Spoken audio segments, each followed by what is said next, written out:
I would also like to share that the Petito family has put together the Gabby Petito Foundation. I have shared that in other episodes, and we'll share all the links down below in the show notes as well if you are interested in supporting the work that they are doing, creating a foundation that will help other families of missing children or, well, missing adults, or those that are struggling to leave domestic violence relationships. I think it says a lot about the Petito family that in a time of horrible heartbreak, stress, and grief, that they have spent the time to put together a foundation to try to put some good into the world with all the attention that this particular case has brought to help others. And there are so many others. And if you follow me on Twitter, you will see me sharing those. I know that News Nation, whose reporters have really been covering this case, have actually started a weekly episode focusing on missing person cases to try to bring the type of attention that was really brought to this case, that helped in this case. I mean, the national attention did help this case. And I say that because it really was footage from another content creator, from Red, White, and Bethune, from a YouTube content creator that found where Gabby Petito's van was. And then she was discovered in that area, and in such a massive search in such large parks. I have no doubt in my mind that that helped tremendously. Let's talk about what has happened in this timeline in October. In the last episode, I really went through the timeline of this case from the time that Brian Laundrie and Gabby Petito left on their van life road trip up until the time that her remains were located, identified, her cause of death and manner of death were released. After that, the hunt for Brian Laundrie was still on. He had been indicted just with regard to the use of an access card. We learned first from statements of Laundrie family attorney Stephen Bartolino that the debit card used in that indictment was in fact Gabby Petito's debit card. Of course, that is an alleged use, which is sometimes hard for me to say because I'm like, yeah, but there would be video. There would be video at the ATM, but he was not convicted of that. It was a grand jury indictment. Those charges were pending. That case is now going to be closed based on the fact that his remains have been identified and he is deceased. But that is kind of where we were in this timeline. On October 7th, 2021, Brian Laundrie's dad, Chris Laundrie, joined law enforcement at the Carlton Reserve in Florida to continue their search for Brian. On October 19th, this is where everything kind of picked up and started going very fast. The parks had been reopened. They had searched the area and reopened these massive environmental parks to the public. Brian Laundrie's parents notified law enforcement through their attorney on October 19th that they wanted to go back out to the Maxahachie Creek Environmental Park, and did that on October 20th with law enforcement. There is a lot of speculation online about what the Laundries did when they went out to this environmental park because of what they discover next. But law enforcement was with them and met them at the entrance to the environmental park. And the reason I'm calling it the environmental park is because the Carlton Creek Reserve is a very large area. This is a separate part. The entrances are about 16 miles apart. These are very large areas, but I want to make sure that I'm clear that the environmental park is a different entrance, different location, different trails than Carlton Reserve, where lots of the search had been focused. And we will talk about that in a few minutes. So on October 20th, Chris and Roberta Laundrie went out to look for their son, they say, to go, well, through their attorney, to go walk the trails in that environmental park. And it was less than an hour into that they came across a hiking or camping dry bag that had items in it that belonged, they identified, to Brian. It was then that law enforcement in that same vicinity found not only a backpack that was identified as belonging to Brian, but also human remains. We later learned that those were human skeletal remains, meaning they were bones. I'm not going to get too much into the details of that, but we'll get into some of the details as they are important. So that all happened on October 20th. Quite a lot of information came out that day. There was a press conference. It was confirmed that the personal items found were Brian Laundrie's personal items, that the remains were partial skeletal remains, including a skull and or partial skull. And then on October 21st, the FBI confirmed that the remains were, in fact, Brian Laundrie based on dental record identification. Of course, you guys know that my husband, Dr. B, is a dentist. He's a dental specialist. He actually took, which I had forgotten until we were talking about this case, he took some forensic dental courses because it was interesting to him the way that they recreate or can recreate x-rays, because x-ray, he was explaining to me that dental x-rays are very standardized. And so when you take a dental x-ray, whether it is of a person or whether it is of human remains, that those are very standardized and you can compare them. And things like dental fillings and crowns are very unique, have unique shapes. They are hand done. So each filling is kind of a unique thing. And those all show up on x-rays, and the orientation of teeth, the way teeth fit together, and that teeth are unique like a fingerprint, and everyone's teeth are different. So having all of those things together, dental record identification is a complete and valid form of identifying human remains. And so we had that conversation. I know there are some that are like, well, was it one teeth or a few teeth? Look, law enforcement had said that it is a partial skeletal remains, meaning it is not a complete skeleton with every single bone. I'm not surprised that this park was mostly underwater during a lot of the search. Well, not the whole park. This area of the park was underwater. And they were saying chest deep water, feet and feet of water. There are still questions about why cadaver dogs weren't able to detect that there was a body there. But I think, well, I hope that those questions will be answered in the days and weeks to come. However, remains being underwater like this, and the fact that this environmental park has all manner of alligators, poisonous snakes, people had caught pumas on their trail cams, amongst other things. I am not shocked that this was the state that things were found in that park. The next day, October 22nd, the autopsy of Brian Laundrie was completed, which seems fast, but just from going to autopsies and viewing autopsy reports, a lot of what is done in an autopsy is related to the tissues of the body, organs and weighing organs and taking tissue samples and testing them for blood tests and tissue tests and all those types of things that aren't going to happen when there aren't tissues to test, when there aren't organs to measure. So it didn't surprise me that the autopsy came back very quickly. It also did not surprise me that the autopsy at this point has no cause of death and no manner of death. So we do not know what happened out in that environmental park and what caused the death of Brian Laundrie. His remains have been sent out to an anthropologist so that they might have some more answers. And we will see what those reports say, whether they give us more of a date range of his passing, whether they explain the accelerated decomposition with regard to the water and the environment, which is not unusual. And there have been lots of experts that have commented on the fact that this is not unusual given the circumstances of the environment. This area of the park was full of water. The water receded and remains were discovered. It is very strange to most that they were discovered by his parents, but Northport police have said that they believe that that was entirely coincidental. But also, it's just it just leaves a lot of questions, doesn't it? Now, this particular part of the park, the environmental park, is where the Mustang was originally located. The Mustang received a abandoned vehicle citation that we learned about later, but that citation was on September 14th with the abandoned vehicle report. That was 16 miles from the Carlton Reserve, which is largely where law enforcement was searching. I still have questions about whether law enforcement was searching that area because that's where they were directed to, or whether the Laundrie said, look, he liked this area with these two parks, and law enforcement chose the reserve versus the environmental park. But if the vehicle is found at the environmental park, I don't know why that area wasn't the focus of the search, or if it was because of conditions and water.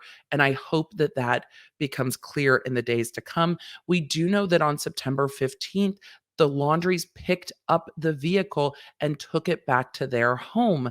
We also know that previously Northport police said that Brian Laundrie was missing, and they were alerted that he was missing on September 17th. Attorney Stephen Bartolino is now saying that he started working with the Laundries on September 11th with regard to this. He also said that he has been their family attorney for 20 some years and has known this family for a very long time, but that he didn't start working with them with regard to this until September 11th, which is also the day that Gabby Petito was reported missing, and was also the day that Northport authorities first went to the Laundrie's residence and asked to speak to them, and they were directed to speak to Stephen Bertolino, the family attorney, and the Laundries declined the request of law enforcement to speak with them. The attorney in recent interviews has not talked about what conversations, and again, conversations are privileged by attorney-client privilege, not sharing what was said in the time between September 1st, when Brian Laundrie is known to have returned back to Florida, and September 11th, when Gabby Petito is reported missing and he started working with the family, and then September 12th, 13th, 14th, because we know that the vehicle had that abandoned report on September 14th. There are timeline questions about the day that Brian went missing or that his family believed he was missing. And there are questions about when police were notified.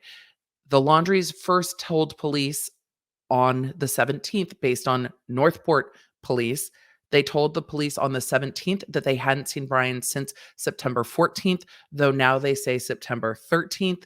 So the dates changed, which is interesting because in recent interviews, Stephen Bartolino, the family attorney, said that he spoke to Brian Laundrie on both September 12th and September 13th. And it seems that the day that Brian went out hiking was September 13th. And then the car had that abandoned vehicle report the next day.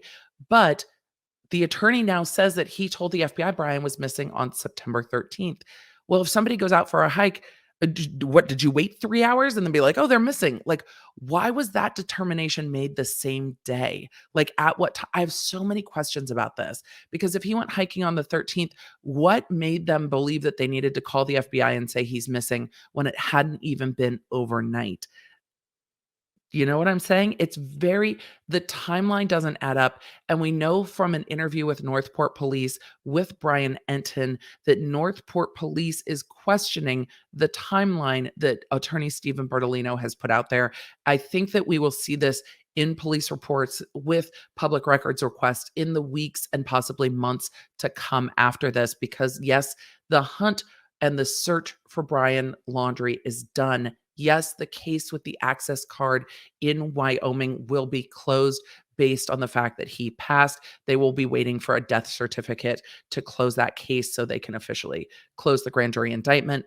But what Stephen Bertolino also said is that he's not going to be talking much more about this because there are still things to resolve with the FBI with regard to Chris and Roberta Laundrie. Now, many have speculated and some vehemently believe that Chris and Roberta Laundrie have obstructed justice in some way, aided and abetted Brian Laundrie in some way. We don't know what they did or did not do. They're not obligated to speak to police, but they're obligated not to lie or mislead police. And with some of these wobbles in the timeline and with the potential that they may have pointed police to the other reserve and not the one where he was found, perhaps that's a question. And it was interesting to hear the way that the lawyer parsed, there are still things to resolve with the FBI. We now know from reporting from Brian Enton, who reports with News Nation and was at the Laundrie's house for weeks. Well, not at their house, at their neighbor's house, reporting on their comings and goings and reporting on this case, that police had actually put up surveillance cameras in neighboring properties to keep video on the Laundrie residence. So I think there are questions there about what the Laundries have told law enforcement, what they might have or potentially did withhold from law enforcement, and what they knew. Because again, they're not obligated to say anything. They are obligated, if they do say anything, that those things be truthful and not misleading. And I'm very curious to see what comes in the weeks to follow with this. They are still a grieving family, though I know it feels very different from what the Petito family is obviously going through versus what the Laundrie family is going through. But they were told in recent days that their son is deceased, and they were in the area where his remains were discovered, and that is horrific for them. I've seen lots of conversation online that this is not justice for Gabby, and I think that we're not there yet. Obviously, there's not going to be a trial for the murder of Gabby Petito if Brian Laundrie, and this is an if Brian Laundrie turns out to be the primary and only suspect. No one has been named a suspect in the murder of Gabby Petito. No one has been named a suspect in that investigation. That investigation, as far as we know, is still ongoing. The FBI has not closed it. The FBI has not stated that Brian is the primary and only suspect. And these are things that might still come. And if it is that Brian is the primary and only suspect in her killing, then yes, the case will probably be closed because he is deceased. But that also gives the family hopefully a bit of closure because it doesn't pull them through a lengthy criminal process, a lengthy criminal trial, and having all of the details, including the coroner's report, the autopsy, some photos, out into a trial and out to at least some in the public, which can be a very traumatic event for families going through that criminal trial process. It is not easy. It is not something that makes most families feel whole, though a jury can say, yes, this person did this thing to this other person. I imagine that the Petito family has beliefs on what happened and is able to start processing those. And now knowing that Brian Laundrie is not going to be found, that he is not going to be saying anything with regard to this case, that he has been identified and he is gone, they can start to find those answers either in what law enforcement releases or in what they believe and start to try to move on. And I think them starting the Petito Foundation shows that they are trying to do that. On an upside, or there isn't really an upside, on a still outstanding, I suppose, there is a notebook that was found with the possessions of Brian Laundrie, and Northport Police has said that they are confident that that notebook is salvageable and there might be some information in there. We don't know what it is. There is speculation about whether he would have written out some form of a confession, an apology, a note of some kind, but we still don't know. And I hope that there might be some answers in there. But given that Gabby Petito was last seen with Brian Laundrie, that the last time they were seen in public, they were having quite a fight at a restaurant, that she was killed in Wyoming where they were. She was killed by strangulation. He then apparently used her debit card and did drive her van back to Florida. I think a lot of people can come to the conclusion that, well, it seems that all signs point to Brian Laundrie is the last one that saw her alive and had her possessions after her death. And that all speaks pretty loudly. But that's all speculative. He's not been convicted, but he's also gone. So speculating after somebody is deceased for me is a little bit different. It just is. And it look, if I'm I was a prosecutor, but if I'm the prosecutor looking at this, I'm like, well, what else do we need? And we might see the FBI making statements with regard to the Petito investigation. And I hope that we do. The Petito family also released a statement to news sources, and that was reported by Kristen Thorne on Twitter, saying that from the Petito family attorney, Gabby's family is not doing interviews or making a statement at this time. They are grieving the loss of their beautiful daughter. Gabby's family will make a statement at the appropriate time and when they are emotionally ready. I think that that's completely appropriate, and I appreciate that their attorney released a statement that was definitive. They are not going to say anything. They are grieving. They are literally going through the unimaginable, and they will have to decide how to approach this. If I were their attorney, I would encourage and support them in waiting until we hear more from the FBI with regard to the investigation into the death of Gabby Petito, because there is no more investigation into the manhunt for Brian Laundrie. So that's really something that I would be waiting for. Let's see what the FBI puts out and when. And they have been slow to name a suspect in this case. And maybe that was because of the manhunt. Maybe it was because they were comfortable with having the warrant out for the fraud case. I don't know, but we will see what they choose to do in the days to come. So we still will see if there's an anthropologist report. We will see what the FBI says. I think we will probably see more from Northport Police, and then we will see what's in that notebook. So even though the manhunt is over, these cases are not done, but I think that they are done enough for people to start, or at least the people directly involved, to grieve and start to move forward. Speaking of grieving, there is one thing that attorney Stephen Bartolino said in a interview that was very interesting. He was talking about the day that Brian Laundrie left and what Chris, Brian Laundrie's dad, told him, that it was he went out for a hike on the 13th and that he was upset and grieving. Bertolino has since walked back that statement and said grieving were his words because he had done so many interviews talking about the Laundrie family grieving the loss of Brian, and that what he meant was upset and distressed. But he also said in interviews that when Brian left to go for a hike on the 13th, that he didn't seem suicidal. He answered that question directly, that there was nothing to indicate that he was in that frame of mind. But he also said that Chris Laundrie told him that Brian was upset and distressed and he wished he could have stopped him from leaving the house, but he couldn't stop him from leaving to go on a hike. So there have been some conflicting statements coming out just from Stephen Bertolino, and I will be keeping an eye on all of his statements and kind of pointing out in our updates on the YouTube channel live streams what I'm making of those and what I'm seeing, because he has talked a lot. And maybe it's because he wants people to get off the Laundrie's lawn. Maybe it's because he feels that he needs to shift the narrative away from questioning the Laundries. There's a lot of vitriol towards them for sure, but I don't know if it's helping, because the more conflicts there are, the more questions that remain. The questions that don't remain is that Brian Laundrie is deceased. His remains were identified. He was found in an area that had been covered in water, so I'm not surprised that it was a skeletal remains. And we will see if there is a cause of death, a manner of death, and a relative time of death. And that should give us some more answers. And we will see what the FBI says with regard to the investigation into the murder of Gabby Petito. Thank you for being a Law Nerd. I hope that that answered some of your questions. There are still so many, and I have them too. And that's a conversation that we have been having over on Patreon. The links are down below if you want to come join that conversation in the private Law Nerd community on Patreon. But it's a lot to process. And I understand the frustration. I do.